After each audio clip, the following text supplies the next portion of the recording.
So good afternoon and welcome to our All Councils meeting on June 13th, 2025. I know some people are joining us online and I want to welcome them virtually as well. I would like to acknowledge the important month of June. June is National Indigenous History Month in Canada, so let us take some time this month to appreciate the rich history, the heritage, resilience, and diversity of the Indigenous peoples. I would also like to acknowledge that June is Pride Month. Pride allows us to reaffirm our commitment to full inclusion and celebrate the invaluable contributions of the 2S LGBTQ+ community. So I want to start by acknowledging the land on which we gather today is the traditional territory of the Haudenosaunee, the Anishinaabe, and the Chinootan peoples. In doing so, I want to reflect on what it means to be doing important community work like we are engaging in collectively today, and also on my own personal relationship to this land. As a settler, one of the most important aspects of my individual journey towards truth and reconciliation continues to be to listen, and I am continually grateful to this community who shares their stories and concerns with me.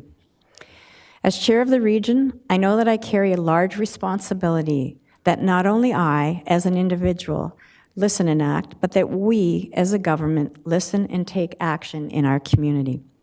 I'm offering this acknowledgement as one of the many actions I and the region has taken in our journey towards reconciliation. We recognize the enduring presence of the Indigenous peoples on this land, and we honor their historic and ongoing contributions to our community. We now get to hear about one of the more exciting corners of regional concerns, and we're going to hear about the study conducted by YKF regarding the airport's economic impacts, which will be presented by Matthew Chandy, Director, Build Waterloo Region, and Chris Wood, Director of the Region of Waterloo International Airport. So welcome, and the stage is yours. Who's going first?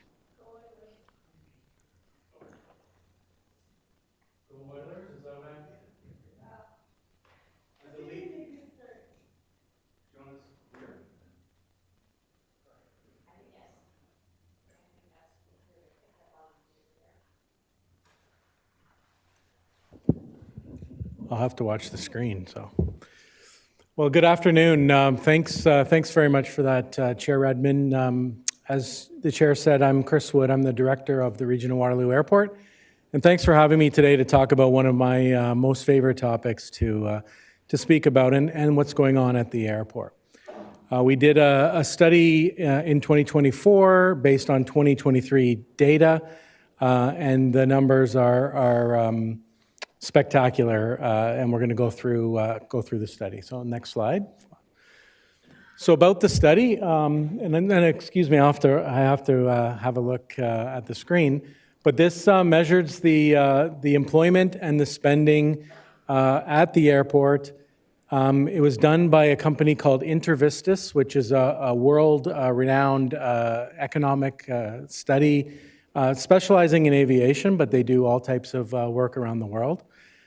They're based on all the businesses operating at the airport, and it talks about the jobs, what the impact on the community is, and so the next slide. So about the airport, I'm not sure if everyone's aware, but we were the 19th busiest airport in Canada in 2024. 523,000 passengers used the airport. And that was with Flair and WestJet, Sunwing, as well as we do have a unique service that Air Canada is doing, a motor coach service between our airport and Pearson Airport. I'm not sure if anyone's had a chance to use it, but it is a really, really great service. We also have a lot of other things going on at the airport. General aviation, such as Bombardier.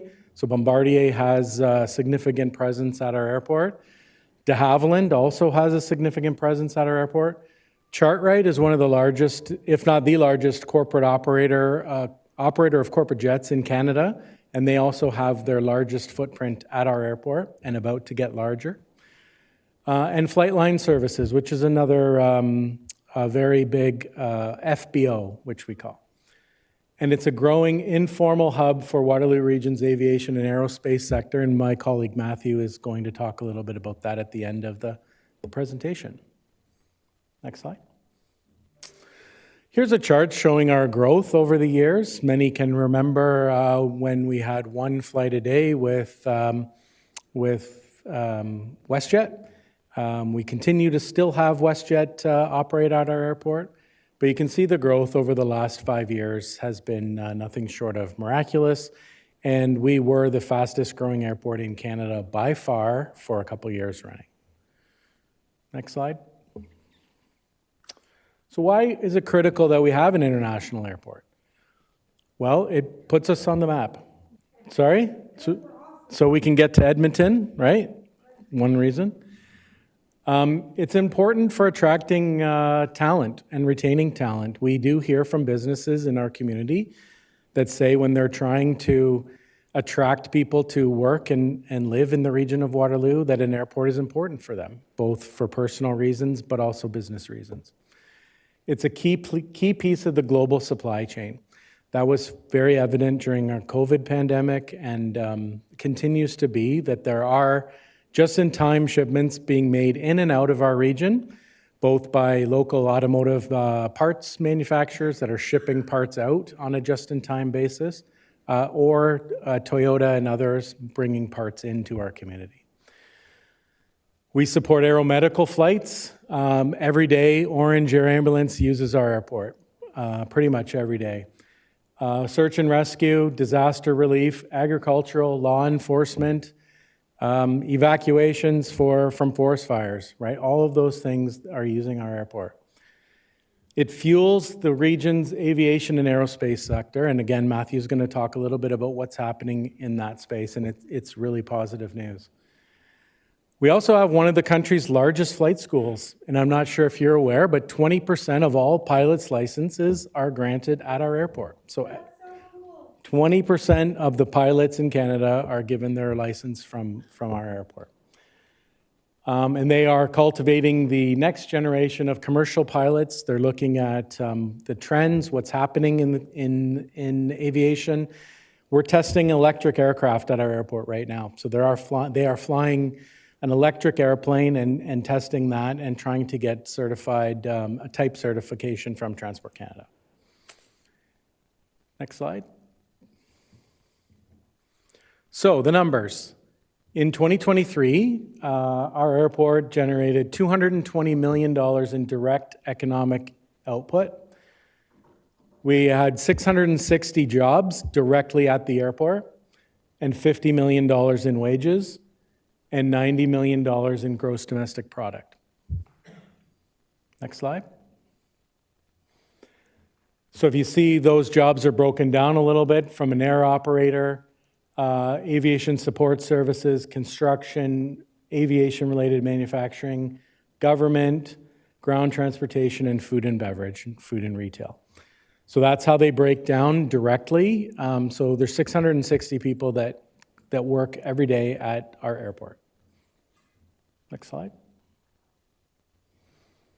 So the total annual operations and activities generated $390 million, 1,360 jobs when you apply the multiplier effect. The flight school has, they buy products and then, they can get, there's a formula to multiply those wages and those spends, same as the taxi company that uses our airport and so on. So you get to 1,360 jobs, $100 million in wages, $170 million in gross domestic product, and $28 million in tax revenue to local, provincial, and federal. That is very slanted towards provincial and federal. I understand that. And that was something that our regional council was asking about. But I think the most important number is that it's grown by 251% since 2015 is the last time we looked at those numbers, which is great news. Next slide. So that just puts it in another chart. I think you all have a copy of this. So next slide. So what's new? What's coming up? So it's our 75th birthday. The airport has been in that location for 75 years. The previous airport was in Waterloo, actually, on Lexington Road.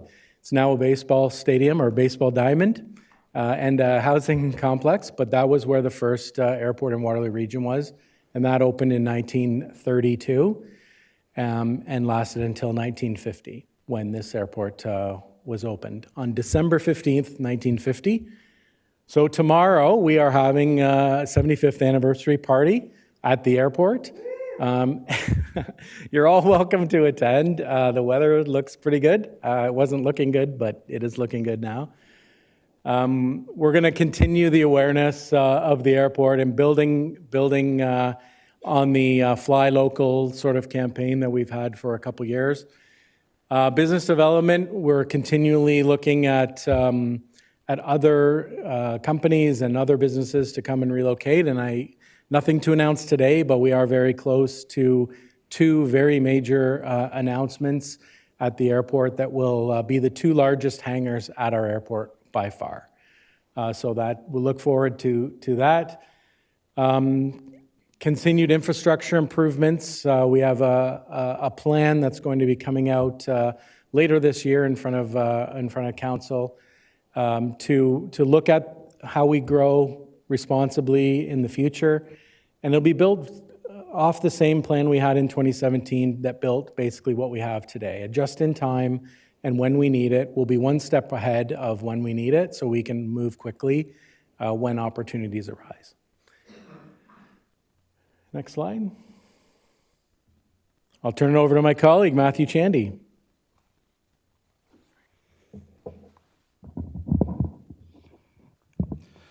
Great, thank you, everyone.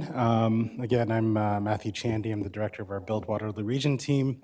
One of our focus areas is supporting aviation and aerospace in Waterloo Region, and specifically the growth of that sector here and the opportunity that exists for our community.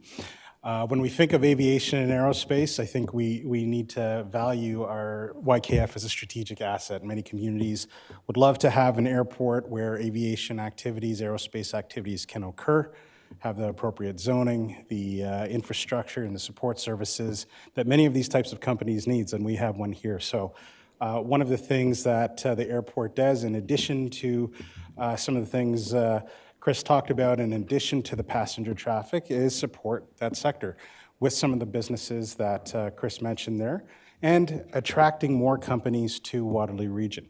For various reasons, they look to the airport to support various types of services, whether it's research and development, aerospace manufacturing, with requiring direct access to the runway, for example, training, as Chris also mentioned. The airport provides that strategic asset for our community in growing this sector. When we think about the broader aviation and aerospace sector in Waterloo Region, we have approximately 100 companies that are actually in global supply chains in the aviation and aerospace sector here. That's fairly significant, and that's an amazing opportunity that our community can build on. Not to mention the jobs that are associated with that. There's approximately 1,600 direct jobs in this area, and then there's an associated about 4,000 jobs as well connected to the sector and support services to the sector. So very important, and it's an opportunity for growth here. Next slide, please. So a number of those companies that I talked about themselves are quite interested in staying here in Waterloo Region, but growing here in Waterloo Region, and also thinking about how they can grow the sector more broadly here. So one of the things that companies here wanted to do was form a new industry roundtable focused on aviation and aerospace in Waterloo Region. And the idea of this roundtable is really to help companies look at what their needs are, what's going to allow them to grow, expand, and identify those opportunities to bring in new companies and new investment into the sector in Waterloo Region.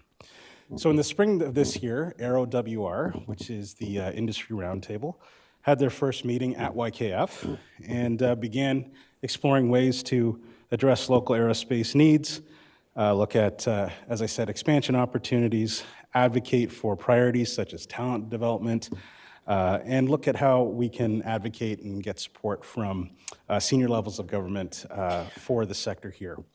It's a roundtable made up of local companies, co-chaired by Regional Chair Karen Redmond, and also one of the vice presidents from NAV Blue, an Airbus company located right here in Waterloo Region.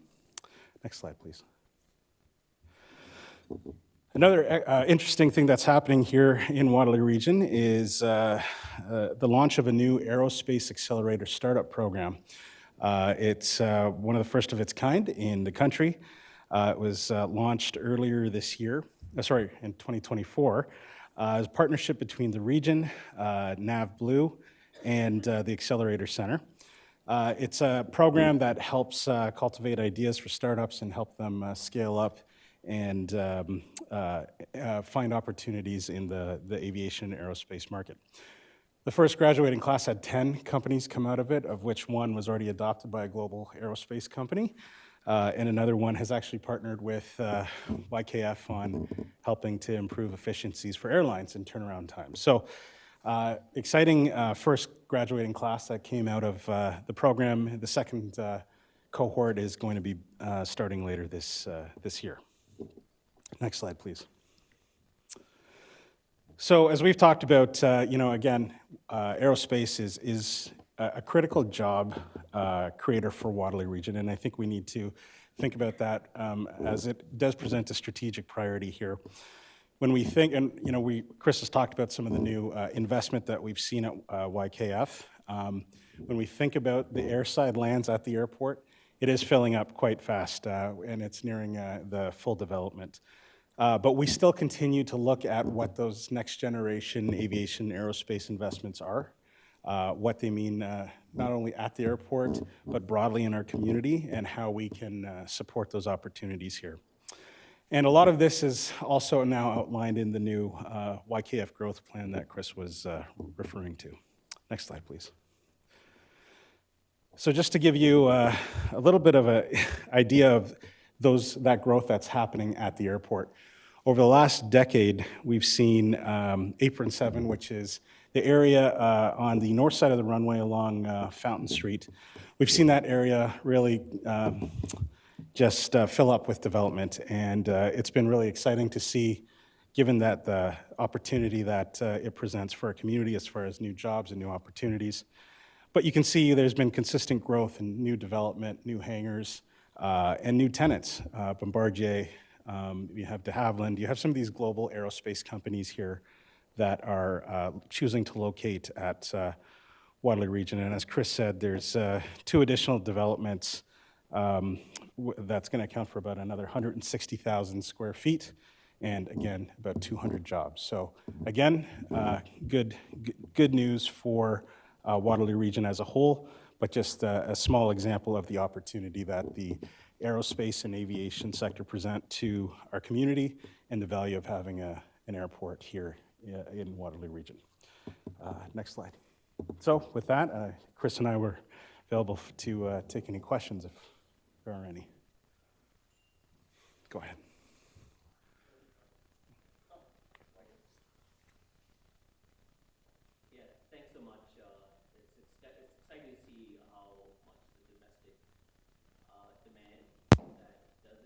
Can continue to grow the airport.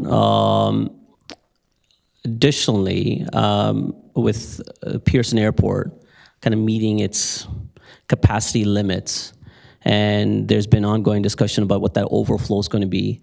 How engaged are we through advocacy that Waterloo Region could be possibly part of that overflow strategic plan as part of Pearson, and using that as a strategy towards, encouraging the federal government and the provincial government for enhanced transit connectivity from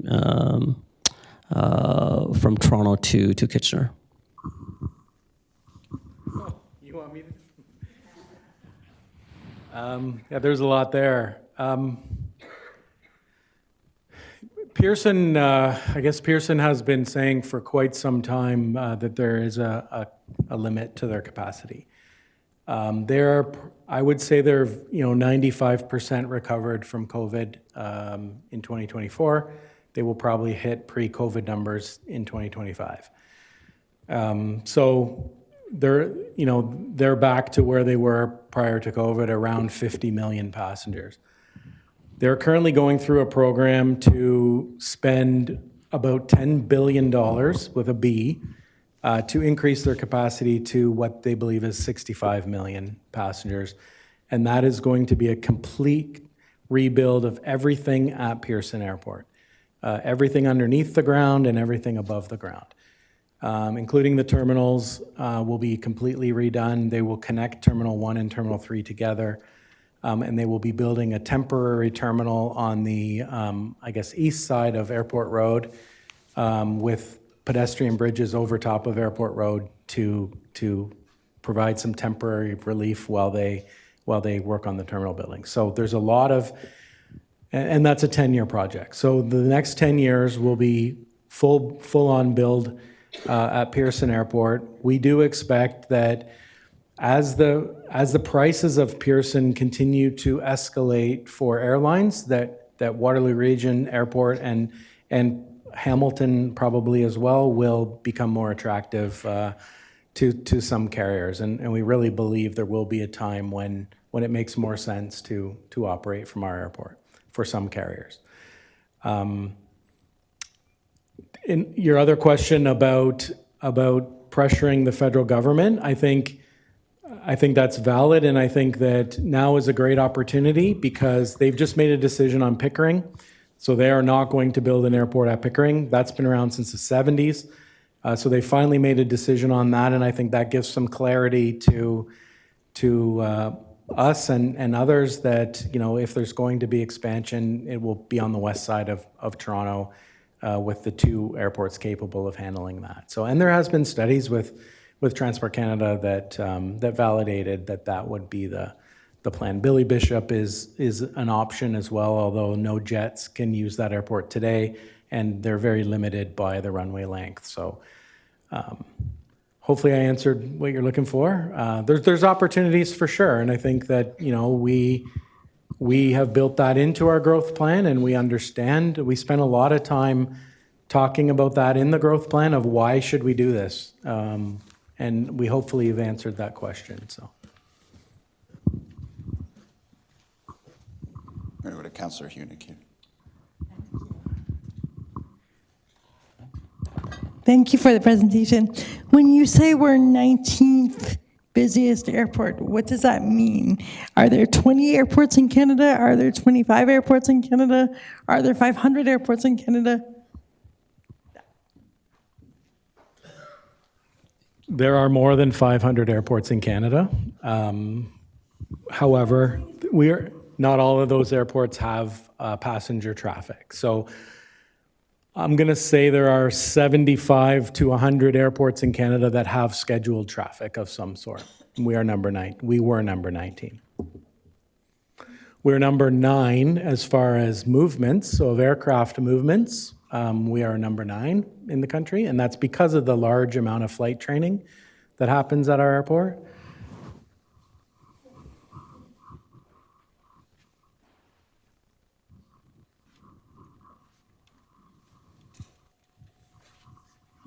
That's it. Thank you.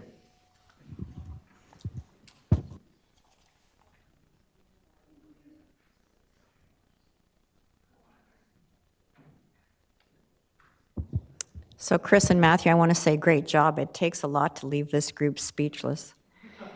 It is a really exciting space, and I just want to reiterate that there will be a 75th anniversary celebration for the public to come in, and that's tomorrow, and it's between 10 and 3.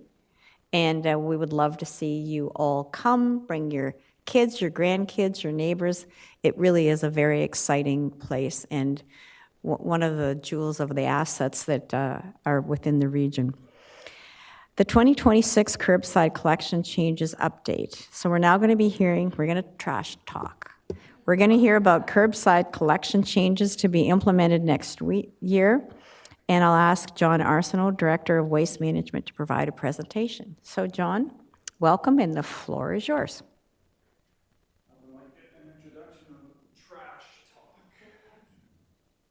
I guess it's appropriate. Bear with me, folks. Someone use the mic So I assume my friends and clerks have control of my presentation. Well, thanks for having me here and allowing me to speak about our upcoming exciting changes, big changes of the collection contract starting next March. I'm John Arsenault, Director of Waste Management. I'm just going to give sort of by way of background for those, I think most of you are aware of what's happening, but our next curbside waste collection contract will commence in March of 2026, and there's some significant changes as we're transitioning to automated waste cart collection for garbage and green bin organics, while maintaining bulky waste and things like seasonal yard waste collection. The new contract will also switch to a 4-day collection schedule, Tuesday to Friday. Similar to the existing contract, organics collections will be weekly, with the garbage, bulky waste, and the seasonal yard waste continuing bi-weekly. And as a reminder, for those that might have been here a year ago and have been following some of our updates, Blue Box recycling is now in the hands of producers, those that make and generate Blue Box waste. That's fully transitioned, so that was done under provincial mandate, so that their Blue Box recycling is no longer part of our contract. Today's presentation, I'm going to focus on our promotion and engagement plan that we're working on to help residents prepare and successfully transition to the new contract. So next slide, please. So as shown, we're taking like a 4-phase approach where I'll speak to the key aspects to each of these. So we've broken it up into 4 areas to try and help get the messaging across. So next slide, please. So phase 1, we're in the middle of it. Since March, we've been out and about in the community and communicating through newspapers, TV, radio ads, interviews, informing residents about the upcoming changes. We've also initiated downtown and downtown designated business improvement area discussions with working groups as we're going to be continuing that work on the changes with carts coming in and how that will work in those areas. I'd like to point out some of the key facts that I'm getting through our communications folks. So through social media channels, we're generating significant buzz and interest, which is good. The terminology is 16% engagement.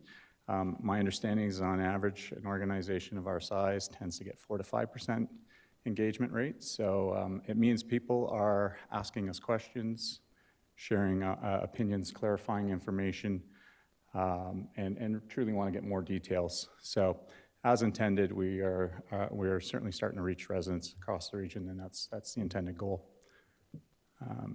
On our webpage, regionwaterloo.ca/carts, well over 10,000 visits over the last couple months, and calls and emails to the Service First Call Center and to Waste staff. We're hearing more and more about the upcoming changes. Next slide, please. So some of the things we're hearing, as you can imagine, is when is this happening? How do I store carts? How do I put them out to the curb for collection? What do I do if I have accessibility challenges? Can I choose the size of a cart? And finally, we're hearing a lot from people that have moved into the area that have been in locations that have carts elsewhere or have come from those communities, and we're hearing lots of positive commentary about they really liked how that worked, and they may have been skeptical at first, but eventually saw the benefits of them. So we're continuously updating our FAQs, part of our website and section of the website, and we'll continue to do that through the process. So residents in the community will have places to go to see what to do. Next slide, please. So this is just a kind of illustrative. From March to end of May, we have engaged with over 5,000 residents in the community through site tours, presentations, pop-up displays, and participation at a number of events. We've presented to the Grand River Accessibility Advisory Committee. In April, we shared about size of options for garbage carts and programs that will continue to exist for medical exemptions and bag limits. and as well as assisted collection. We will be also meeting with the Cambridge Accessibility Committee later in July. There's a meeting set up. And this map just kind of shows, I'm not sure how easily it's seen in green, just the general location. We're trying to certainly get across the entire region with our communications. Next slide, please. Static displays are set up at 9 locations. You may have seen them here in the lobby at the regional headquarters, but they're also at the Cambridge City Hall, area recreation centers, including all the townships. So that's an opportunity for residents to see and view close up the carts, pick up a postcard or scan a banner. There's QR codes that they can, you can scan, and it'll take you to the website and provide more information. We also have staff at these events popping up and again, just promoting the upcoming changes and available to answer questions. Next slide, please. We had a great event back May 10th at the Waterloo landfill. We hosted what we refer to as Waste Discovery Day. It was a drop-in event where attendees could get up close to the new carts and equipment. We had the contractor have their truck there with the carts, play games, do various hands-on activities, painting of a roll-off garbage bin. There were scheduled tours. There was of the landfill, which is always well received, and demonstrations, like I said, of the new carts being lifted by the truck, so people would see firsthand how it's going to look and how it's going to work when the changes come. And we had over 630 attendees participate, which is great. We always have good turnout for these events. Next slide, please. As shown, we've been out in the community with staff, various events, New Dundee Fireworks, Kitchener-Waterloo Home and Garden Show, various city public works open houses, and the Children's Groundwater Festival. Pop-ups also occurring at various like farmers markets, grocery stores, hardware stores, pet stores throughout the region. Next slide, please. This map is just showing where we're going in the next month or two by red pins. And again, I think a big focus of what we're trying to do is go out into the community, to go to where people are and residents that are impacted by the change, to help them and educate and promote where they live, work, and play. So future pop-up locations will be regularly shared. They're all put on our social media channels and on our website, and we're always adding to them and always willing to hear if anyone has some suggestions on where we should be. We're also open to that. Next slide, please. So that's all the where we've been right now in the awareness phase. Phase 2 preparation. It'll start later this summer, but we'll continue to work with our media partners to share information, social media, update our websites, and respond to resident inquiries. We're also going to do an enhanced advertising campaign, just building on what we've already done to try and reach all the residents we can across the areas. It'll be done in phases and correspond with specific milestones. Typical advertising channels, the newspapers, local newspapers, The Record, Air News, Woolwich Observer, Cambridge, and radio stations will also utilize ION platforms and bus ads. And in the fall, we'll be running advertisements in movie theater pre-show. So I'm not sure they'll be better than the movies you're going to see themselves, but hey, they'll be good. Milestones, you're going to see, I'm going to just talk about, there's an initial process here where residents have an ability to choose the size of a garbage cart for a short period of time. That's coming up into later this month and into July.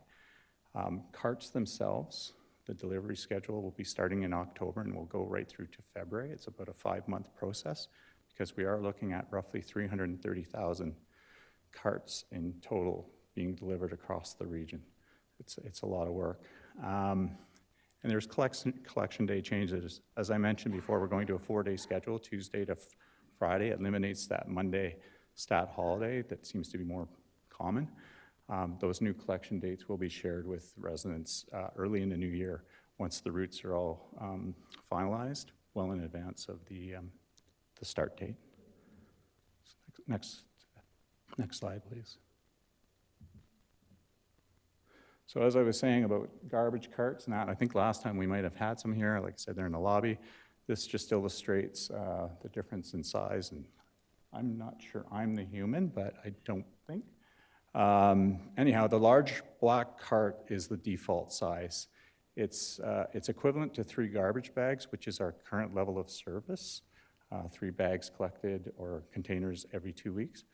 So residents will have an option to choose a smaller size, which is equivalent more to 1 bag of garbage. We're working on the cart selection website right now. It's under development and expected to be available by the middle of this month. So there's a window towards the end of June and through July where residents can proactively say, hey, I want the smaller cart. I don't want the default larger one, so that when we do the deliveries, they can have that. But they have to recognize it's smaller volume. There's no selection for the green cart size. It comes in 1 size only.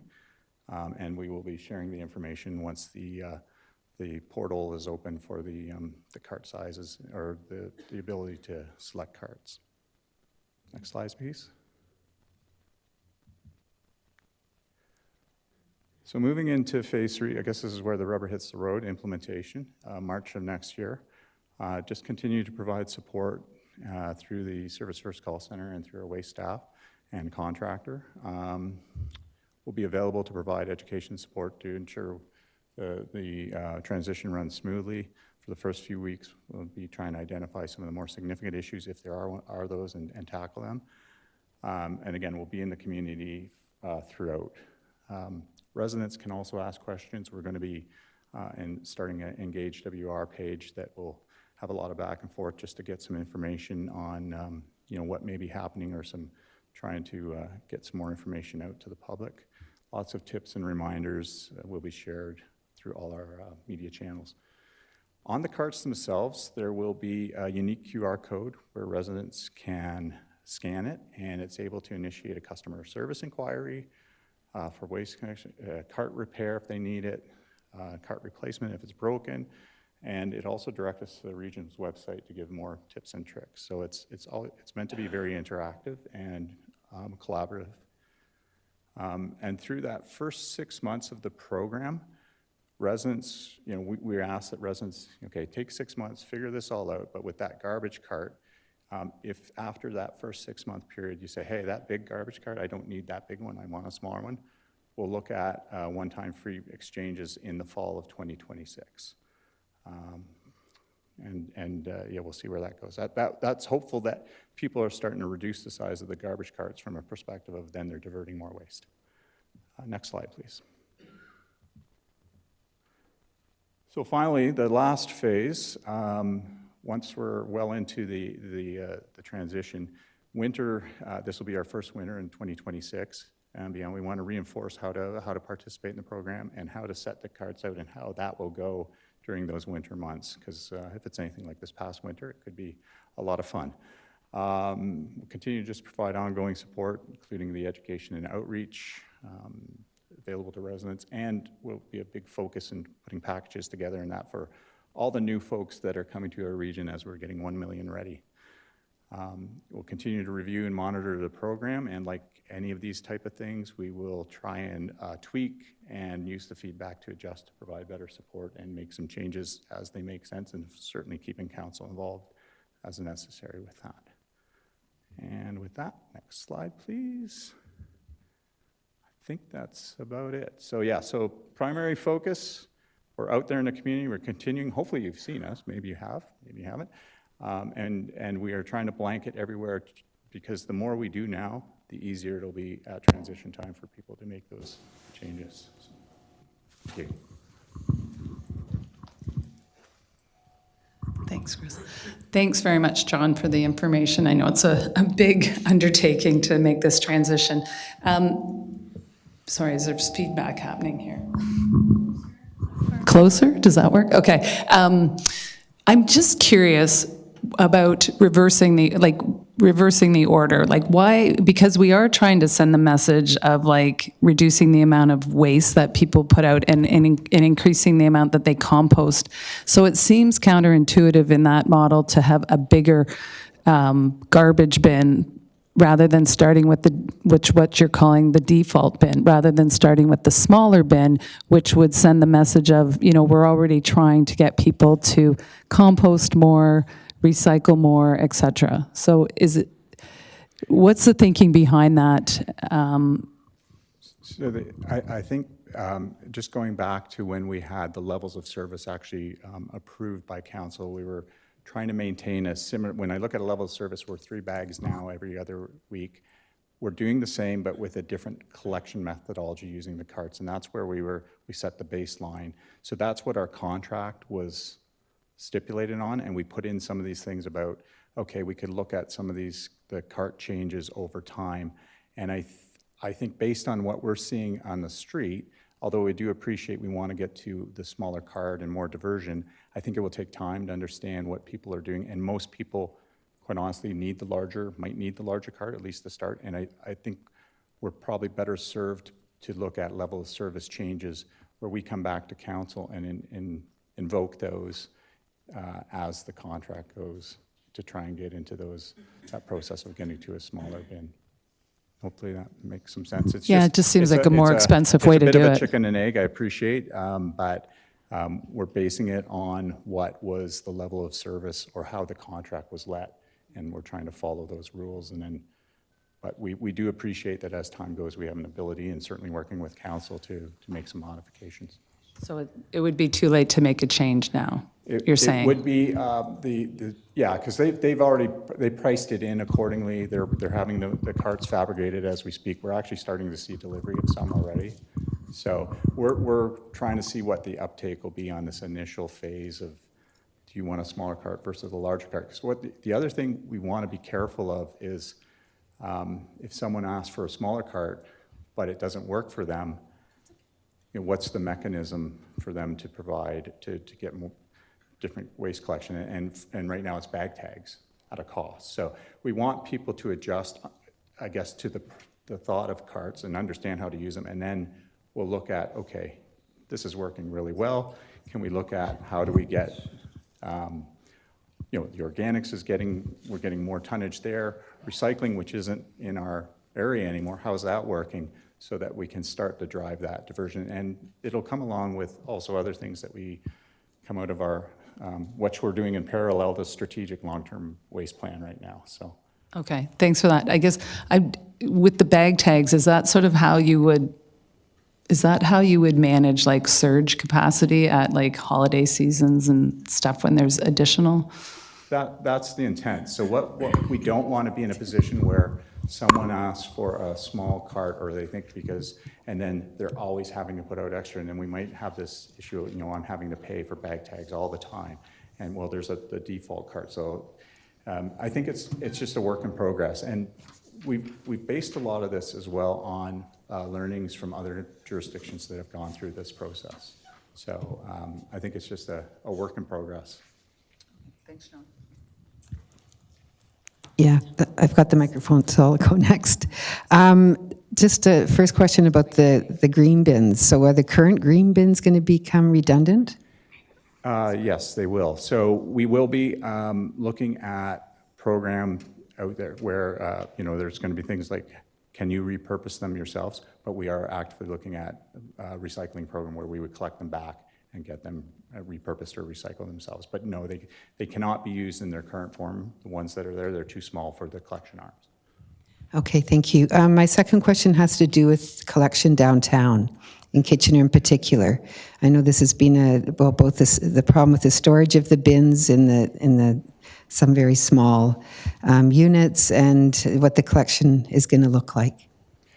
So I didn't get this is for Kitchener. Great degree, but right now our staff are working. They've set up working committees with business improvement area, like the executives there, as well as city staff and all the downtowns where the collection will be happening, to work on a framework to collect and look at some of those things, space, how many carts, what kind of carts, all based on what previous council direction we had from last August. There's a framework of how many days of collection and what you can do. So just putting the details to it. So they're working right now with city staff and the BIAs, and we are auditing the streets there, looking at certain things like set out, but also we will be going to all the businesses and walking through and getting a sense of what works for one, what works for another.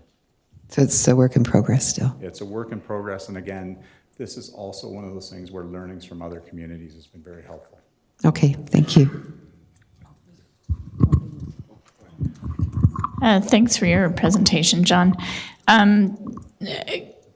So I don't think I'm the only one who's probably got a broken green bin, and we're going to be looking to replace it in the immediate term.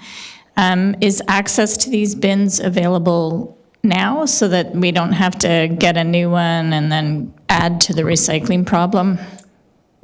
Unfortunately not. The difficulty with a transition of this nature, and this is why we're having this phased approach to the actual communication, is those carts, we just don't have the ability to pick them up until the new trucks and the new contractors on board and starting in March. So there are still green bins available to we still have them at our sites. They're available for free, but we are exhausting the inventory and recognizing we're getting closer to the end. When they're done, and we'll be flipping over to the new program.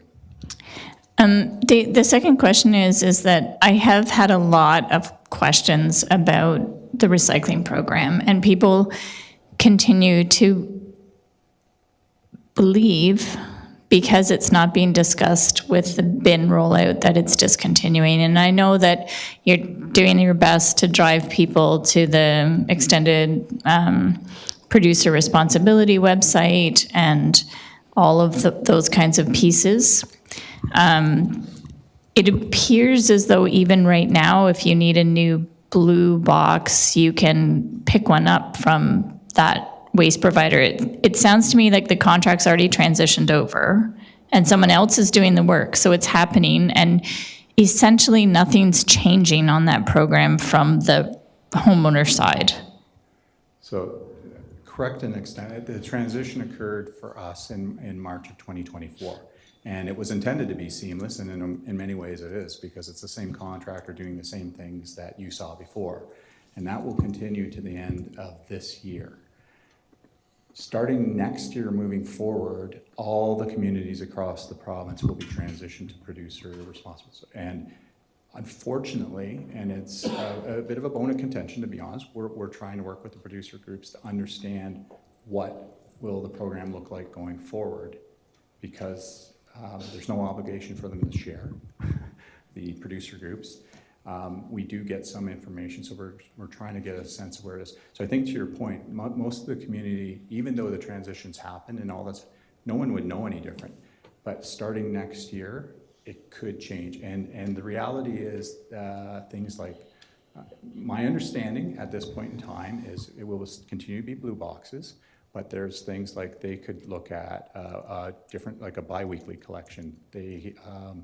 Will there be coordination with our collection dates and things like that? So it's tough, because we'd love to be able to provide, here's all the information, but we're still waiting on a lot of answers from them.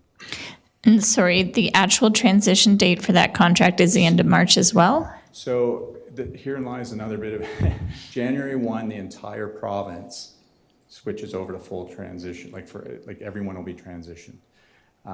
So a new program could be in place that day. Our understanding, it will mimic what we have today, and we're working with our existing collection contractors, which also are the ones that are doing the work now, or will be doing the work in the future, to try and maintain as limited as impact or no impact for residents until we get to our collection date. There is that 2 months in there where we have a lot of work to do and still try and figure some things out, and we're sort of waiting on information and going back and forth to try and present something that's the least impactful to our residents.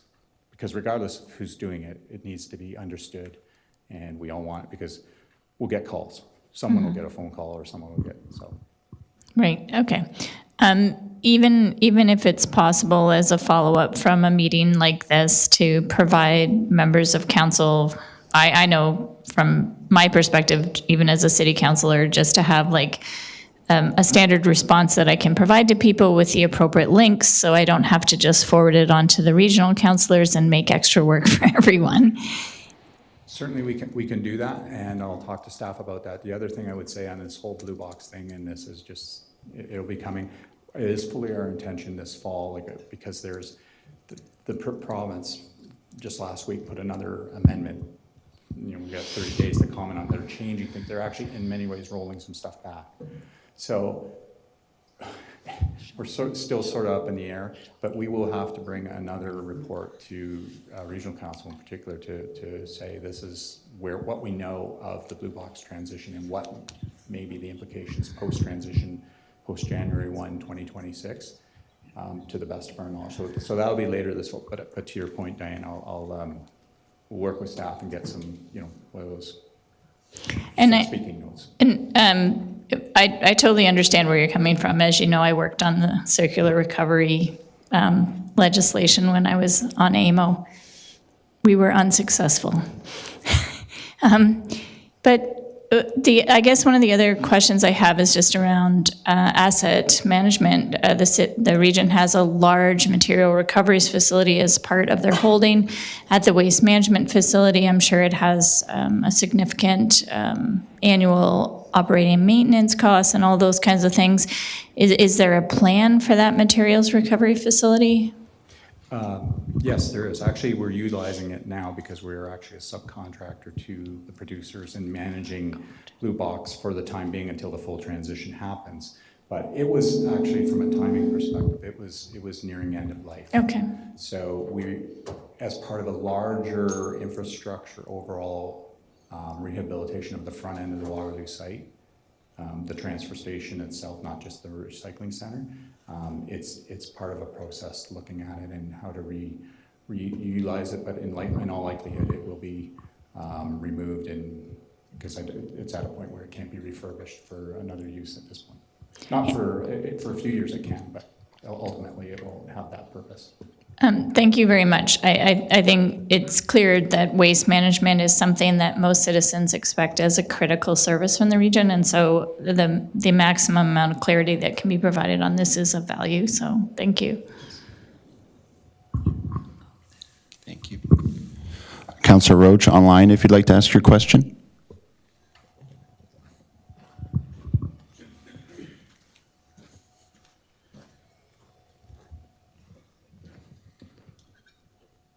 Okay, then we'll go to Councillor Hunick. Thank you again. My understanding is that the bins are quite large and they have lids and they lock. So I'm wondering about safety protocols. Should a toddler or a small child climb into one? Again, thank you for that question, Councillor Hunick. We are working on our FAQs, and we have information from other areas that we see where you can prevent those things. So there are locks on them that we can do in certain circumstances, and there's going to be tips on how to maintain them, to secure them, to make sure that those sort of activities don't occur. And to unlock them if there's an emergency? Yes. Perfect. Thank you. I see Councillor Roach online now.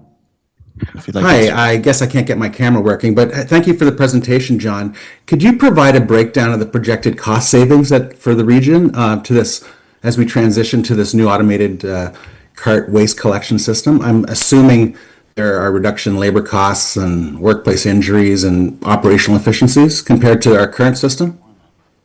I'm not so sure I can provide that. Like, it's a contracted service, so we're going back out to a contractor. The actual collection contract itself is actually more than what we're paying today, but there are industry-wise recognition of the changes to automated carts. There's lots of literature, and the schedules of reduction in labor, the manual labor side of things has created some real issues with retention, WSIB claims, and things like that. So what we experienced and what we were seeing is industry is going this way with automated carts, and the manual collection has become very problematic because of those health and safety issues. But the cost side of things, it's hard for me to answer that question in that sense. Okay, just as a follow-up, so the industry is moving that way, but there are no cost savings to the region for transitioning to this system, correct? I think at this time it would be hard to say that. I mean, the actual contract is more than what our existing one. I think there would be an expectation that we'd always see an increase in a cost from one contract to the next, which we are seeing that. So it's hard to, we're not seeing, if the question is versus what we're paying now to where we're going, no, we're not seeing a reduction in costs. Thank you, John. Thanks, John. So a quick question for logistics in terms of dropping off. I assume they'll be dropped off at folks' driveways, whether they're home or not? Yeah, so some of those details are still being worked out, but okay. this process, like I say, it's been done in many jurisdictions. Our contractor's well aware of it, but we will do that with, here's your welcome kit for those that we know are eligible, and we will also have staff following up as required if it's unclear to an individual if they're not home, because I think the reality is to try and hit every home when people are home would be quite difficult. So, you know, there will be a certain area they'll go through. Here's the kit. We'll have things as clear as possible in terms of here's the welcome kit, here's how you do things, here's how you contact us. Like I said, the QR code, all those other things. But we will have roaming groups going out as well to try and assist as best possible. And then in March, will there be a small grace period, say someone's away for the winter?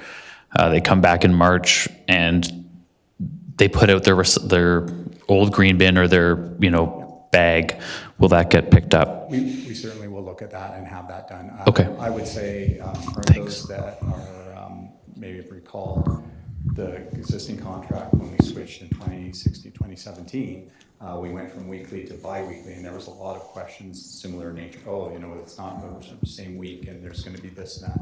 And I can say that within a month or two, we had very good uptake by individuals, and I would equate that was because of our implementation and our communication plan. We're trying to emulate that in a similar way, even though the methodology is changing this time to make it as seamless as possible. But there will be instances where some folks will, it'll take some time. And on the flip side, we're also aware if we get the carts out too early, someone could put it out, and we can't collect them, but we'll just have to work with that as we go. We have Councillor Wright online with a question. Thank you. It's Julie Wright from Uptown Waterloo. I'm just wondering, John, if you can share a little bit about how the public bins will be transitioned during this phase. In our downtowns, obviously, the region's collection will apply to, or this new contract will apply to the mixed residential and commercial parts of our uptowns and downtowns. But we have these public sandy bins, we call them. And my understanding is that the province producer regulations will not be doing waste streaming or recycling on any of the public, its own residential. So I'm just wondering how that piece of it will fit into this larger shift that we're going through. Yeah, thanks for the question. It's an ongoing process. Actually, right now we have staff working, and I mentioned these working groups with the BIAs and the area municipal staff. We actually have meetings going on right now talking about, as you refer to them, sandy cans, the garbage cans, based on the direction that was provided by council to review the process before the next contract. So we're working with area municipal staff to come up with some options and look at how best to do it, because quite honestly, there was quite a bit of inequity amongst all the different areas, and just we need to look at how best to tackle the program collectively. So it's a work in progress, and we'll be coming back to council with some ideas there. The public space, you referred to that is one of the changes that's being proposed that just came out last week. Under the Blue Box regulation, the producers were obligated to collect recycling from public spaces, parks in particular, things like that typically are the jurisdiction of the area municipalities. The proposed amendment that's before us, that's kind of actually is rescinding that. And there's a few other things. So it is quite it's quite unfortunate, and it's something that we're going to have to just keep an eye on and see what it means. Over here, thanks, John. Scott Davey from Kitchener. I appreciate the presentation. Over here, sorry, yeah. Yeah, I think the number of questions you're getting here is going to be reflective of the number of questions that members of council are going to get when this program gets rolled out. Not that I have any issues with it. Just wanted to clarify, though, like right now there are, after, as was referenced, springtime, after Christmas, there's double collection days. Is it that intended to continue?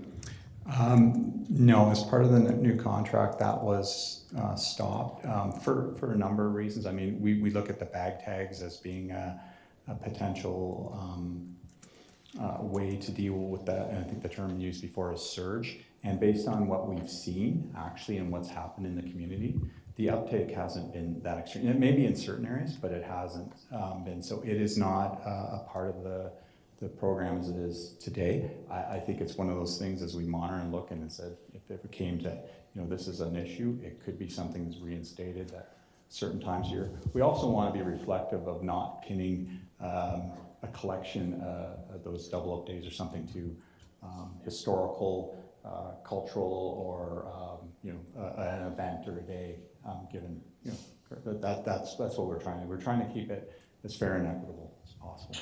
Okay, yeah, I'm just thinking that might be a challenge that we'll have to work through with our constituents. But to clarify then, people will still be able to buy bag tags and put a regular bag out beside. So in lieu of the double collection days, has there been any consideration given to mailing out each home a set number of bag tags every year so they can use a double collection at certain times of the year? So at this point, no. And again, based on what we're hearing, what we're seeing, and I appreciate it's different in different areas, there doesn't seem to be a demand. So if there's a lot of people that actually still have their original bag tags. So it's not there now. It's something that could be considered certainly at the time of starting collection, but it was not put into the program as it stands now. Okay, thank you. I think some of us are going to want to maybe put some thought towards this, but I do want to say I'm really happy to see the innovation and automation in this space, so thank you. Thank you.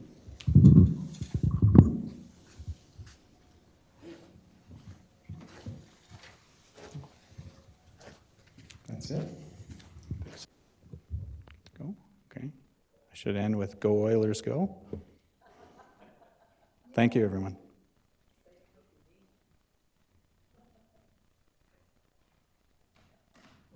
That was a great job, John, and I just want you to know there was one or two questions, but by the time Chris got to them, their question had already been asked. So great questions, everybody, and great answers. I think we'll just have to find our way together as we work through this.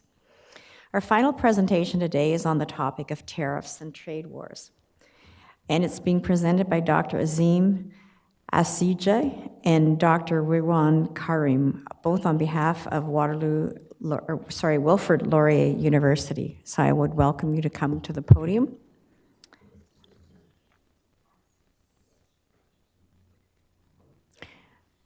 I know you guys are going to get a ton of questions.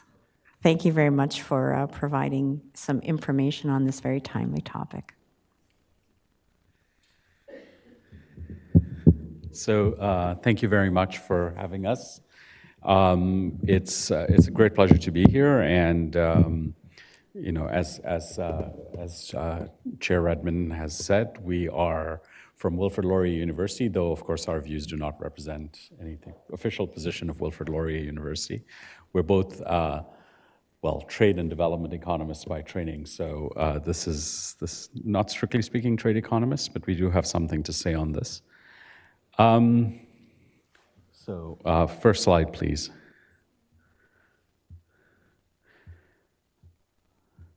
So as far as, this is a time of unprecedented economic uncertainty for Canada, at least for my lifetime, and for the lifetimes, I think, of most people in this room. We haven't had this kind of disruption in our trading relationships since the 1930s, when the United States put together the Smoot-Hawley tariffs. And the threat of tariffs in the United States potentially upends most of our production patterns and could completely remake our economy as it has been probably since 1945, but certainly since the 1960s. And the potential economic losses, both in the short run and the medium term, could be immense. But let's first look at how these potential losses are distributed across Canada. Next slide, please. In the lead up to that, I wanted to talk about the timeline. It seems like we've been talking about tariffs incessantly, and it's will be perhaps not surprising to some of you, but certainly struck me as surprising that really it's only been a few months. February 1st was really the first announcement for tariffs. And of course, Donald Trump only took office on January 20th, so this gives us an idea of how much we've been through in the last 6 months.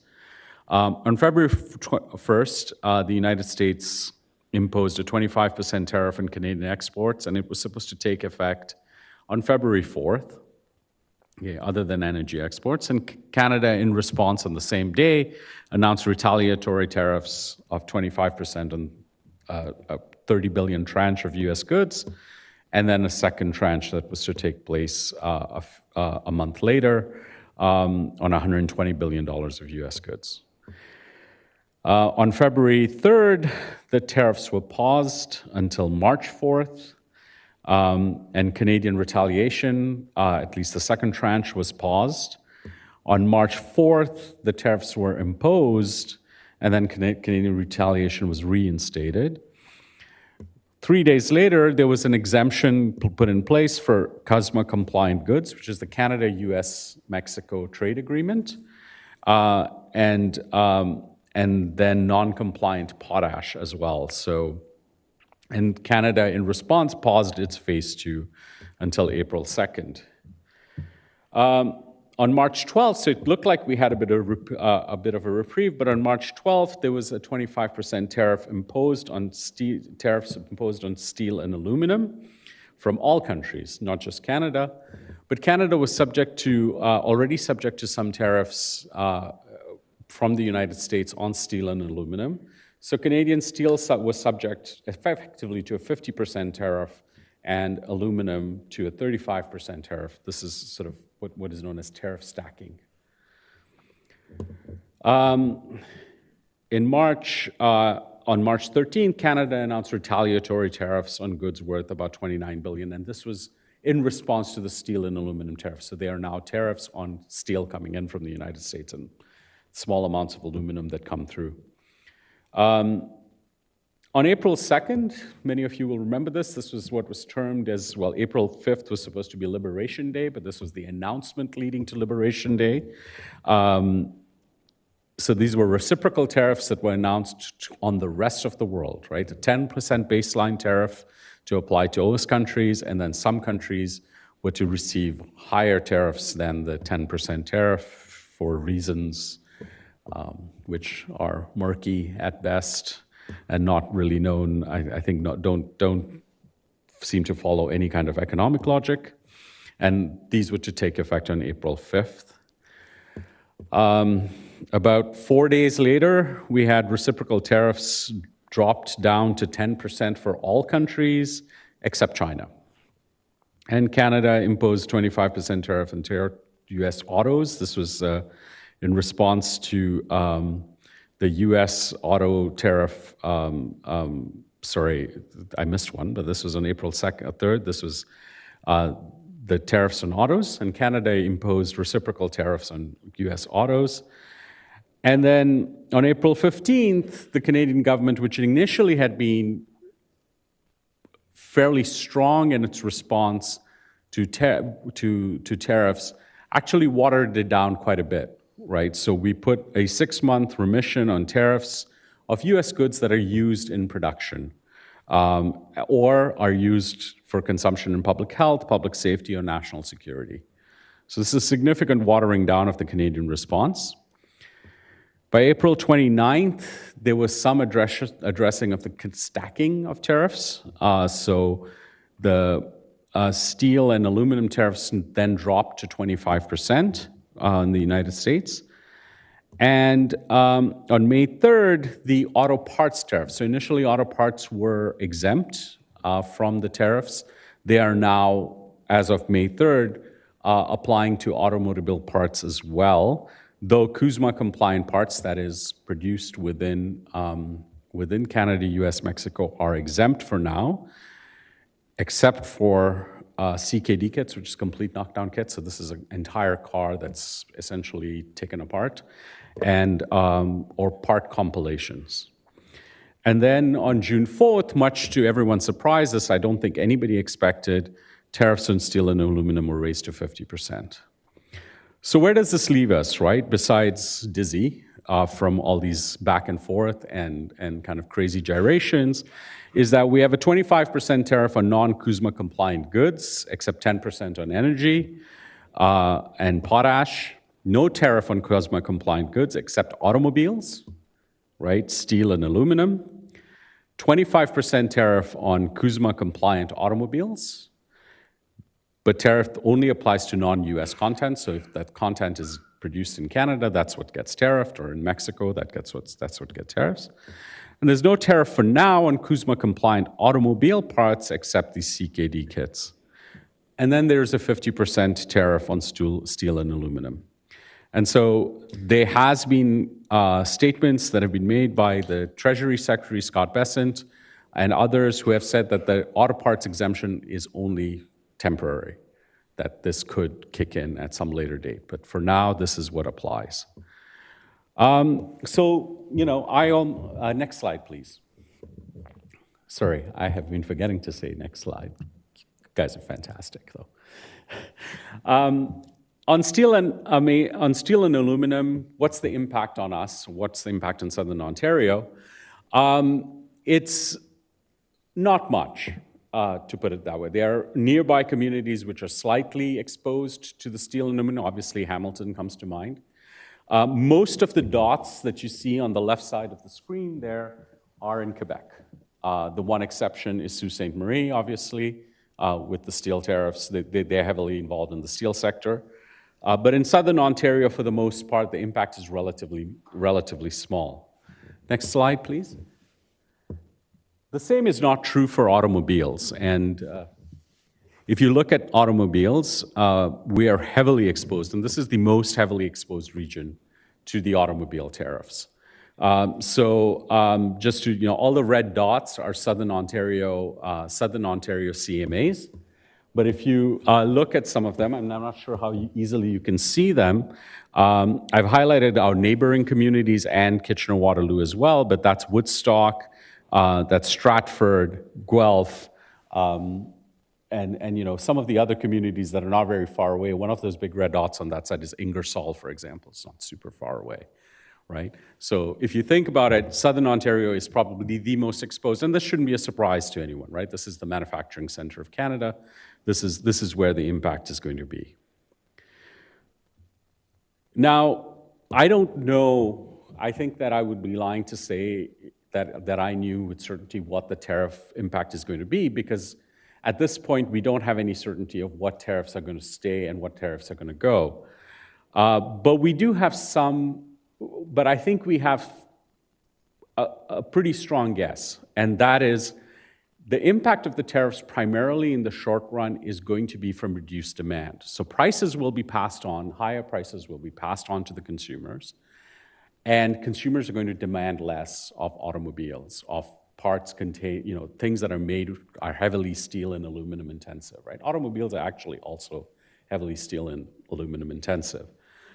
And the lessons from the 2018 trade war, which took place with China, suggests that there are, the likely effects are to be sharp declines in exports, rising input costs, investment delays, and the ripple effects across many sectors.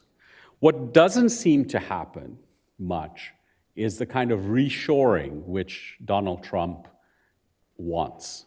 Okay, so there's lots of studies that suggest, for example, that tariffs that were imposed on things like washing machines, for example, did not lead to the expansion of the washing machine sector in the United States, right? It just meant more expensive washing machines in the United States. And And for some goods in particular, there really is no viable US substitute. Aluminum is probably the most important example of this. The production of aluminum is incredibly energy intensive, takes place in Quebec. Quebec has lots of energy, right? It has lots of electricity, it's clean, it's produced, they have much more than they can use. There is no such source of energy in the United States. Right? So for the short run, it mainly means that there will be an impact on aluminum producers, but for the most part, that price is just going to be passed on to US consumers, right? And the impact that's going to come from that is likely just the reduced demand for goods that use aluminum because of the higher prices. Okay, and now I'll turn it over to Ridwan to continue with the rest of the presentation. Thank you, Azim. Good afternoon, everyone. Next slide, please. So I'm going to be just picking up from where Azim left off. And the biggest issue that everybody here is aware of regarding this trade war that we are embroiled in is the uncertainty about what is going to happen.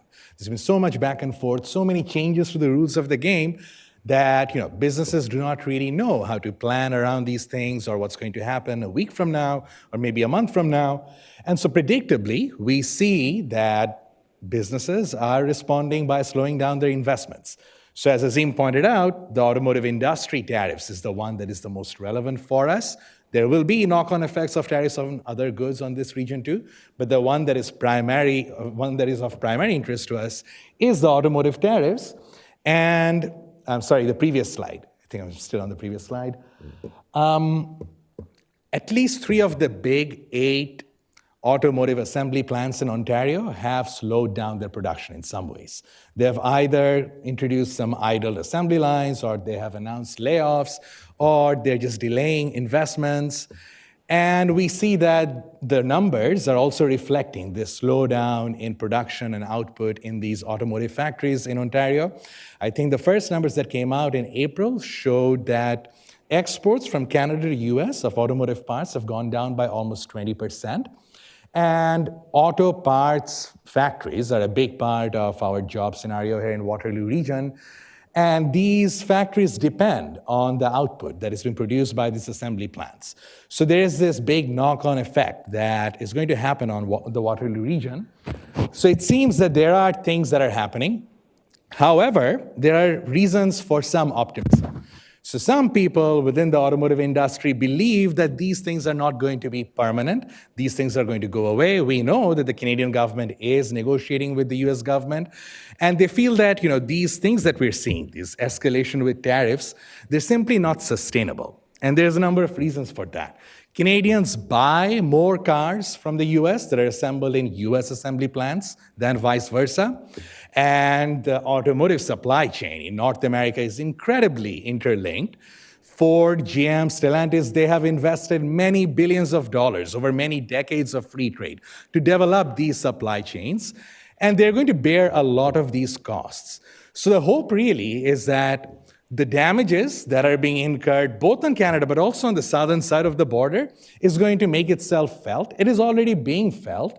And that this is why the negotiations are going to hopefully bring down these tariffs. But again, there is really no basis for making a good prediction about this, because this entire tariff episode has been very whimsical. Leadership from the US side has been very flippant. So we do not know, but there is some hope that the costs, this is really, costs on both sides of the borders, which is hopefully going to bring some sanity back to the negotiations and bring down this tariff. Next slide, please. But, when we're looking at other impacts, the stock market does not really know how to process all of this uncertainty. One thing we know for certain is that they react very negatively whenever an escalation is announced, and they become positive once, the Trump administration backs down. At the moment, they seem to be believing that maybe many of these threats are not really going to materialize, even though we are seeing some really big negative effects on the real economy. We saw that the US economy GDP declined for the first time in about 3 years in the first quarter of 2025. We know that consumer confidence index is on a sharp decline in the US. So there are some real effects already happening on the US economy.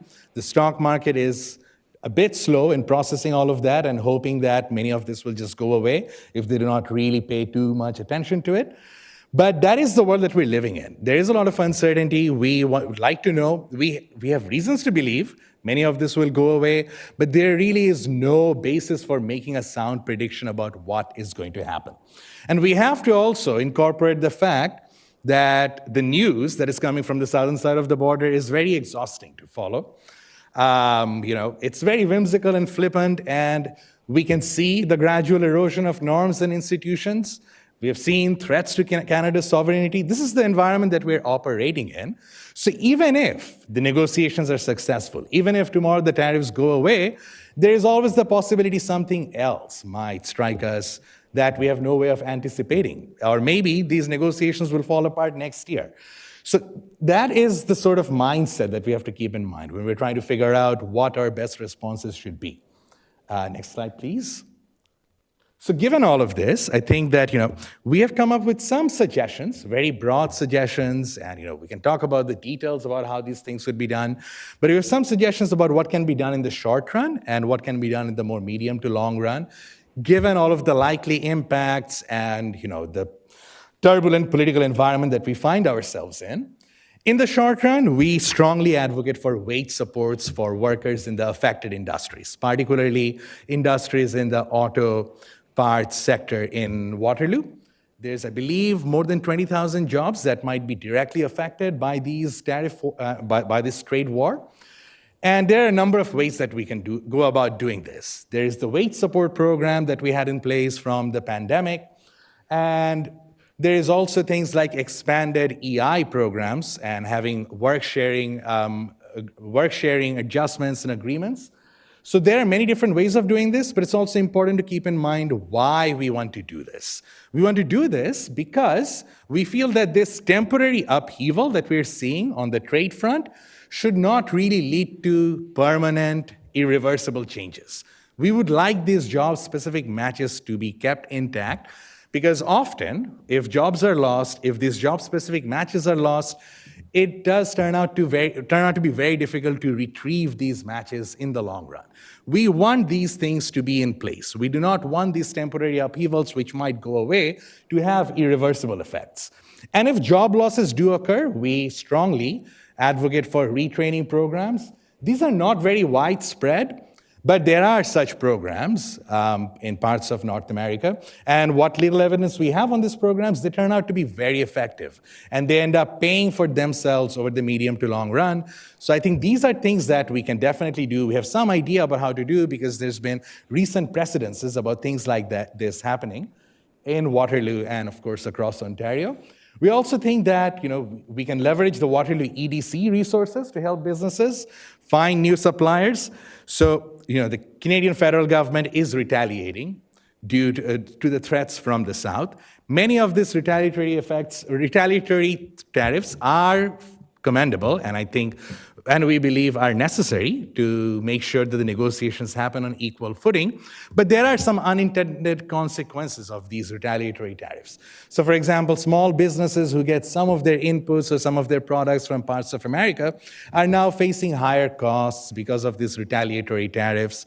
These tariffs are designed to minimize the impact on Canadian businesses, but of course, some effects are unavoidable, and maybe we can lobby and advocate to the federal governments about what can be done so that the effects of these retaliatory tariffs can be minimized on businesses operating in this region.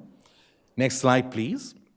So moving over to the medium to the long run, this could be an opportunity to do some really important things. As the saying goes, never let a good crisis go to waste. And we feel that some of these things are important. They might not be directly related to trade, but in times of trade disruptions, it becomes very important to be able to retain and attract new talent. And we think that amenities like housing, like parks and recreation activities, these are important to be able to make sure that the disruptive effects of trades do not lead to a drain of talent from this region. We also think that we should partner with universities and colleges to push for greater investment in the tertiary education sector, because we would like some of the sectors in this region, like the education sector, like the innovation sector, the tech sector, which are less vulnerable to trade shocks, to be able to remain resilient and weather this shock, so that overall the negative effects on this region can be minimized. So these are some of the things that, it might be a good time to pay more attention to some of these things. Next slide, please. And this might also be a very good time to think really out of the box. There's been a lot of talk about nation-building agenda in Canada right now, and going on a building spree, the likes of which we have not seen since the Second World War. It's a lot of talk. We do not know whether all of this can be a reality. But since there is a lot of talk, maybe there is room for the region to take advantage of this increased focus on infrastructure investment.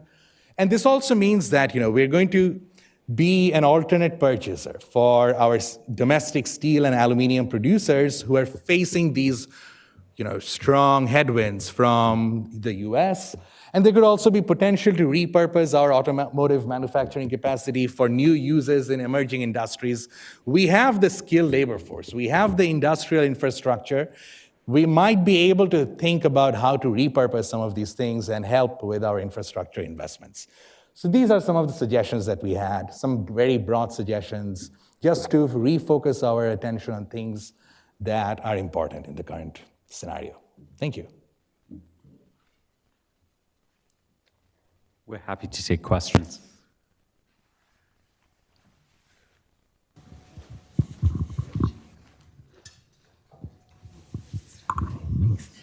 Thank you. Thank you for your presentation.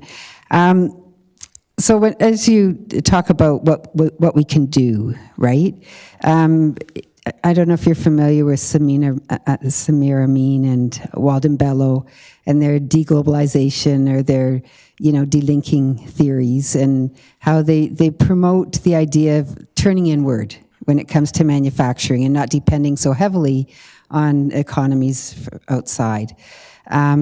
So I think you're sort of getting there with what you're saying, but I wonder if you could speak more to that. Like, what more could even local municipalities or regional municipalities or the provincial or federal governments do to facilitate that process and thinking long term, like not just today we'll build more houses and tomorrow we'll use that automobile industry to maybe manufacture something else, but to really promote local manufacturing in Canada, to thinking long term, to sort of do that delinking in some way. So I'll say that from my personal perspective, trade in general is a good thing, all right, and it notwithstanding the arguments that have been made, but I think that the one thing that we have given short shrift to is the arguments that were advanced really in debates around the free trade agreement in the 1980s, which kind of disappeared from the national scene, in part because we've had 30 plus years of stability, which was the importance of thinking about national interest, trading interest as national interest, and thinking about things that we didn't necessarily want to be, we didn't want the kind of vulnerability. I think we still have to do some thinking in that area about what we should be doing. Ultimately, I think we can't escape the conclusion that trade has been a source of incredible prosperity, not just for us. I think as a society, we benefit a great deal from increased trade, including the very poor, who are going to be hurt tremendously, for example, by this trade war with China and the United States. But I also think that the flip side of that is, what has that meant for the third world in terms of their development? And I think, that's something that we do have to keep in mind, is that a lot of the prosperity that has welled up, particularly across Asia, but now increasingly in Africa and other places, has been driven by increased integration into global supply chains. So the disruption of that is going to have consequences not just for us, but for poverty, lifting people out of poverty around the world. I guess, Ridwan, do you want to add anything? Sure. I think I mostly agree with what you just said. When it comes to delinking or reducing our vulnerability to these shocks in the global market, there are some things that can be done that is really feasible. It involves really more trade, but within different provinces in Canada. I think thinking about how to reduce interprovincial trade barriers is one way that we can reduce our exposure to any single country. We are extremely exposed to US, I think. 3/4 of our trade activity is with one country. So this is probably a wake-up call of trying to figure out how to diversify and how to also encourage more trade within our provinces, which I think is also going to be overall a big net benefit, particularly for lower income, for individuals in the lower income categories. But this is, again, something that's not going to happen overnight. There's a reason why we trade so much with the US. It's the biggest consumer market right near us. And it has been a source of lots of prosperity for us over the last few decades, as Azim has rightly pointed out. But this could be a good time for us to shift focus to some of the things that we have been complacent about. And thinking about reducing interprovincial trade barriers, those are the kind of solutions that I personally feel more aligned with. I mean, this is not the first time that we've been in this situation, and people, we don't have this kind of long-term memory, but in the 1930s, we faced a very similar situation of high dependence in the United States and the United States closing off its boundaries. And at that time, the strategy that the Canadian government adopted in the early 1930s was to try and increase trade within the British Empire. Right? This was the kind of, and it's a strategy that failed. By the end of the 1930s, we were probably actually more reliant in the United States for both imports and exports. We were actually much less reliant today on the United States for imports than we were then. And one of the reasons it's failed is that there was failing political will to do anything about it. And there was sort of a lukewarm effort around the world, really, to open up markets. I feel we're in a different I'm not necessarily a different political moment, but I definitely think that we're in a different global atmosphere. Most economies around the world are open, right? They're not, compared to the 1930s, they're vastly more open. So I think if there is any moment by which we can diversify away from our dependence in the United States, this is it. And part of that will be predicated on building relationships, much stronger relationships with countries around. I think we've been fairly pessimistic, or mostly pessimistic, but there was something I thought about, and I haven't talked this over with Ridwan, so it's going to, maybe Ridwan strongly disagrees with this. But early this morning, I was looking at figures, just looking at education figures for Canada vis-a-vis the OECD and the distribution of education even within Canadian provinces. Canada is one of the highest rates of educated people around the world. In the 2021 census, 33% of Canadians had an education level of bachelor's. This is 25 to 64-year-olds. Close to 33% of all Canadians had a bachelor's degree or better, right, or higher. Better is subjective. Well, actually, it's very unclear that masters and PhDs have an economic reward, but so better is not a good way to put it. But it's 33%. That is, if not the highest rate in the world, it's one of the highest rates in the world. Ontario is actually well above the national average, right? Ontario is in the high 30s. So this region has a particularly high level of talent. There has been recent work, and I'm not sure if it's out. This is Peter Morrow and David Shore, his work, looking at the impact of the free trade agreement. And one of the things was that as disruptive as the Canada-US free trade agreement was on the United States, on Canada, and particularly in the manufacturing sector, Canada's recovery from that in terms of the manufacturing sector jobs, and some of those jobs never came back, and that has to be acknowledged. But in terms of aggregate economic prosperity, Canada's recovery was remarkably fast. And I think that speaks to the resilience in the market, the sort of talent, the human talent that we're dealing with, but also the general environment that we have, right? We have, I think, a dynamic workforce, one that is equipped to adapt, no matter how painful those transitions are, and one that is, and social institutions that will help facilitate those transitions. So we should be, I don't think that the sky's not falling, and we have the tools to deal with a lot of these things. Our people have the tools to deal with a lot of things, and our government has the capacity to help those people along. We just have to be smart about it. Is that okay? That's nothing you object to? Yeah. Thank you for the presentation. You used the word whimsical a couple of times. I'm going to strive for whimsy here a little bit, but hope it's grounded at least a tiny bit. I'm curious if you see any long-term impacts to automotive demand or demand for personal vehicle ownership, and whether or not you think that that possibly should be tied into your vision of, or your commentary around long-term infrastructure projects. And I say this because you use the washing machine example, and I'm not sure, you talked about how demand declined there. I don't know whether that was just people choosing to extend the life of their washing machine or not. I mean, you still have to wash your clothes, but with vehicles, we do have other options, especially in an urban municipality like the region of Waterloo. And I'm curious whether you think that long-term demand might change, and whether that's a justification for the region and the cities to be investing more heavily in transit-oriented projects and active transportation projects. I totally agree with the last part. Absolutely, we need more investments. Ridwan doesn't own a car. So I do not know if we can say anything with certainty about whether demand for cars is going to go down. In the short run, probably, yes. But there's very good reasons to believe that these effects are not going to be there in the long run. And we saw declines in demand from the 2018 trade war.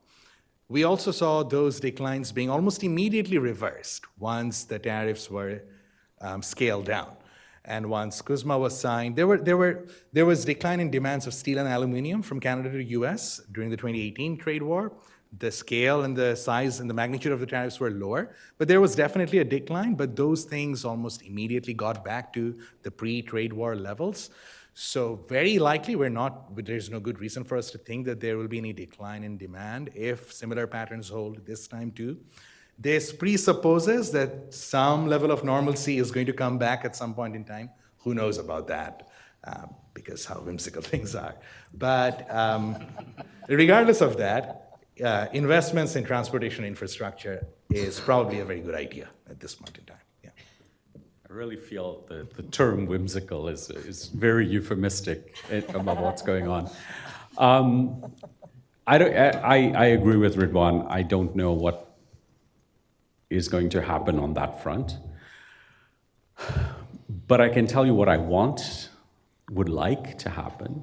I think that if we can invest more than we have been in transit infrastructure, if we can increase the density of housing and the density of development in the region, engage in the kind of smart growth that people have been talking about for years, that would be a good thing. From my perspective, just for the environmental footprint, for all these other things.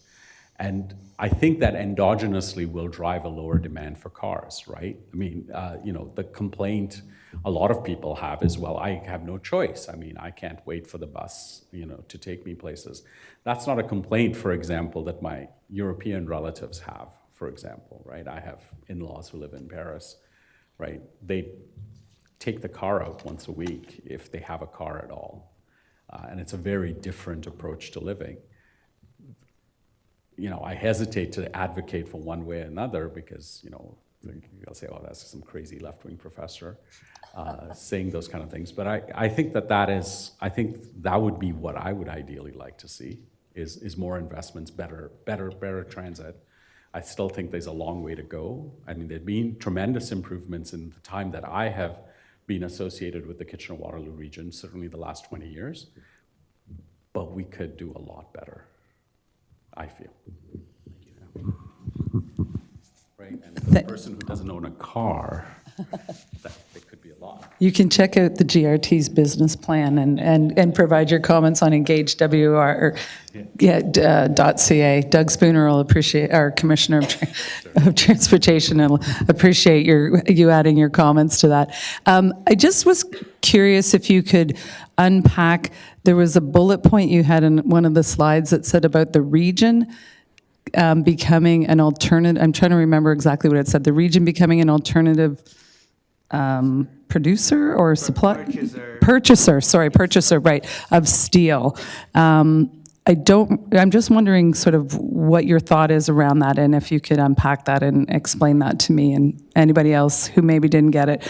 But I also just want to say, I was at the Ontario Big City Mayors today, and we did pass a motion calling on the provincial government to implement the Blue Ribbon Panel for increasing funding and, you know, the sustainability of funding and that for the post-secondary sector. So I understand the challenges with that, but just wanted to share that with you as well. So yeah, but just I don't understand about why the region, why you're sort of one of your thoughts is that the region would take that on.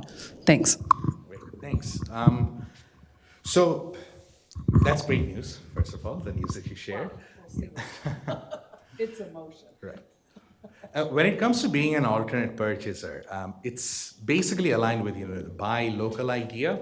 And the thing is that steel and aluminum producers, while might not be present to a large degree in this region, they are present in, you know, in this part of Canada. And the idea here is that they're facing lower demand from the US because of these higher tariffs, which is basically how tariffs work. It's going to lower the demand by making your product more expensive.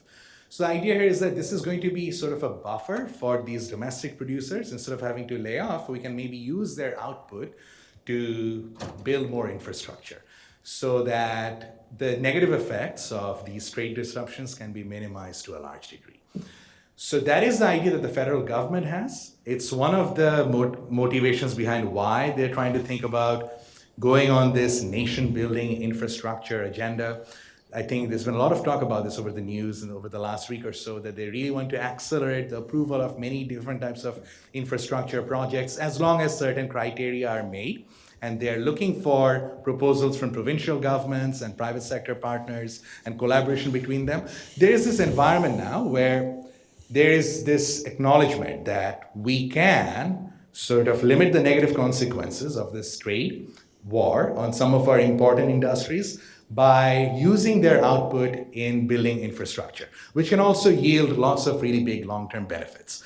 So it's probably a very good time to take advantage because of this shift in focus and this emphasis on this type of agenda that the region can utilize and lobby and advocate to the provincial governments or high levels of governments about things that we can do, given that now there's probably going to be more sympathetic ears to these types of requests. So that's the idea that we had, really. Yeah.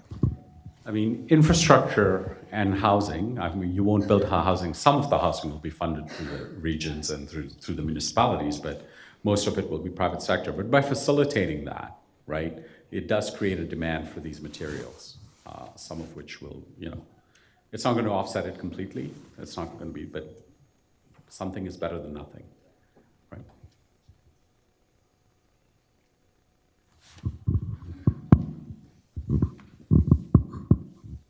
So I just want to give full disclosure. My husband has a steel company, and there is pain locally. Can you talk for a minute about productivity? Our productivity in Canada has languished and it's been flatlined for decades. And I know it's a topic of conversation. And I sometimes worry that trading with the United States is that quintessential Canadian, let's go for the bronze instead of the gold, because it's been easy. And I just wonder if our productivity and how it's stagnated for so long has entered into any of your thoughts having to do with tariffs and trade wars specifically.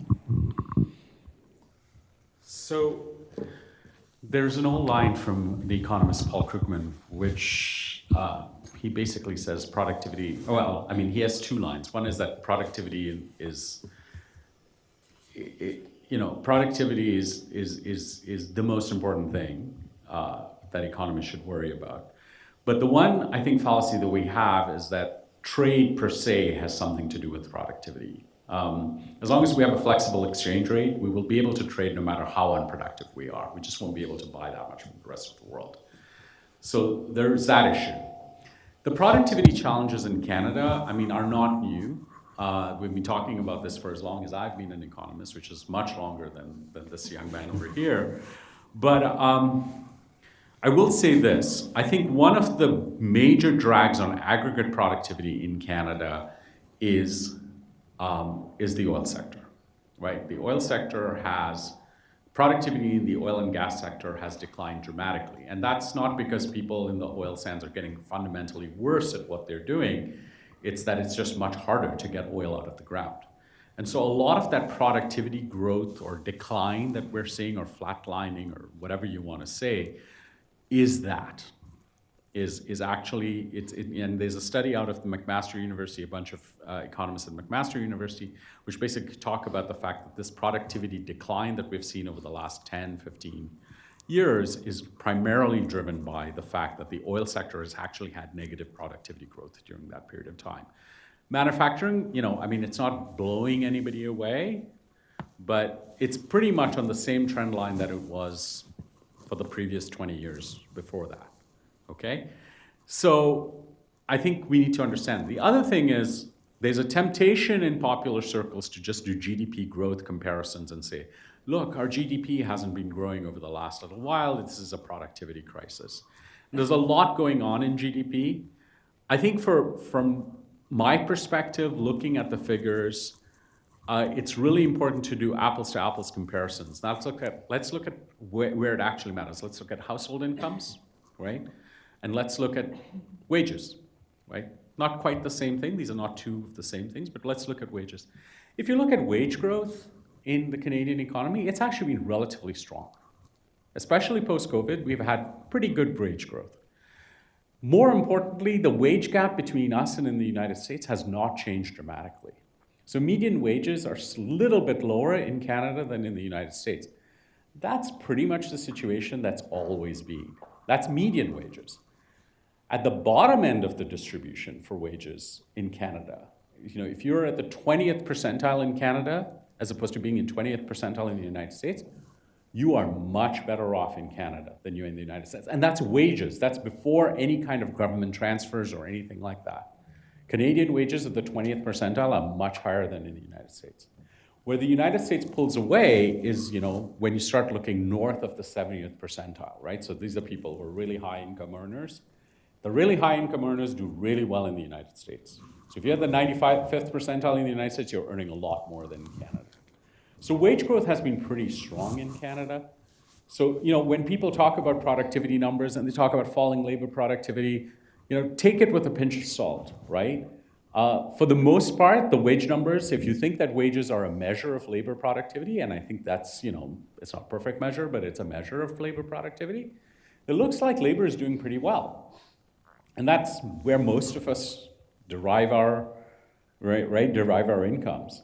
If you look at household incomes, household incomes in Canada are, they're a little bit lower than in the United States, not dramatically so, right, in real terms.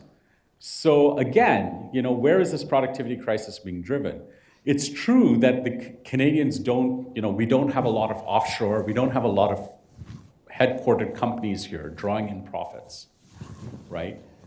That inflates numbers a lot. If anybody ever does the Ireland comparison, first of all, that's a sign that the economist has no idea what they're talking about, is when they compare Ireland with anybody else, to be honest. Okay, I'm sorry, I don't want to be mean, but it's actually true, right? That's an accounting thing. That's banking profits. All these companies that are headquartered in Ireland have really nothing besides the name, the shell company there, and those companies accumulating profits in Ireland has driven up GDP in Ireland by astronomical figures, right? They had a 25% increase in GDP in one single year.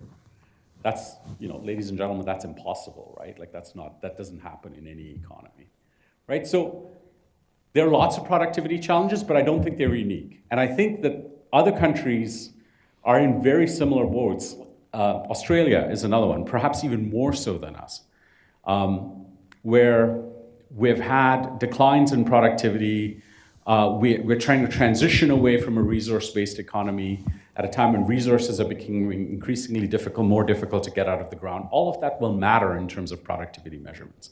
So that's the first thing.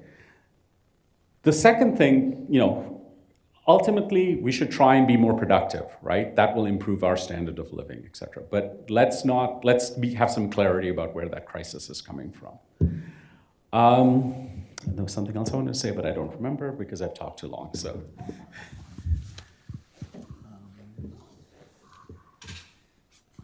Somebody's going to watch this and say, Laurier economist says productivity is not a problem.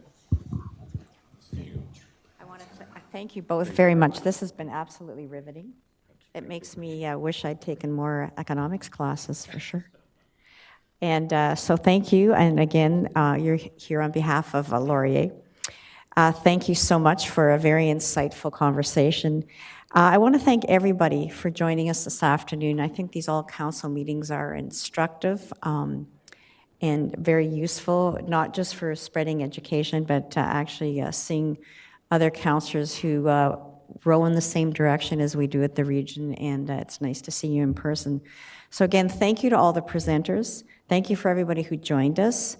Again, YKF is having a celebration, 75 years, 10 till 3 tomorrow. It'd be great to come out and celebrate, and for anyone who hasn't seen some of the improvements and investments that we made in the facilities. So I have to end with this because Chantal told me to. So have a great weekend and go Oilers, go.